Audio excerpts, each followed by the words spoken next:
کچھ لوگ اولاد کے حصول کے لیے تعویذ استعمال کرتے ہیں، اس کی برکت سے اللہ تعالیٰ اولاد دے گا، کیا یہ عمل درست ہے؟ آپ کسی مندر میں بھی چلے جائیں نا، تب بھی آپ کو اولاد ہو جائے گی اگر ہونی ہے تو، اور ہو رہی ہے نا۔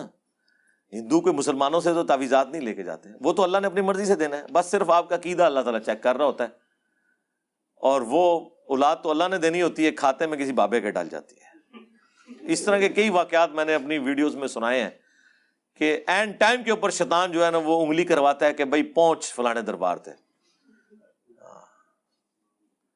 وہ اس طرح کے معاملات چھوڑ دیں اور اس قسم کے عقیدے رکھنا۔ تعویذ کے بارے میں کل میری ایک ویڈیو بھی اپلوڈ ہوئی ہے، آپ تعویذ لکھیں جادو ٹونا 786 92، وہ سنی نہیں ہے 786 وابی دے کتنے ہوندے نے 24، گدھ دے بھی 24 ہوندے جے۔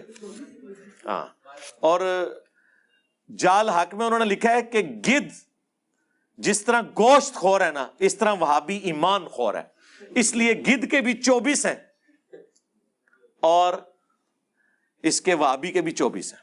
آپ جمع کر کے دیکھ لیں، وہ گاف جو ہے نا وہ کاف کے ایکویلنٹ لے لیتے ہیں نا، وہ جو حروف ابجد والا ٹیبل ہے نا، اس میں آپ گدھ کو آپ گنے نا 24 بنیں گے، وہابی کو بھی گنے تو 24 بنیں گے۔ کہتے ہیں دونوں میں یہ ریزیمبلنس ہے، اس لیے ڈبل 12 بولنا چاہیے، 24 نمبر نہیں بولنا چاہیے۔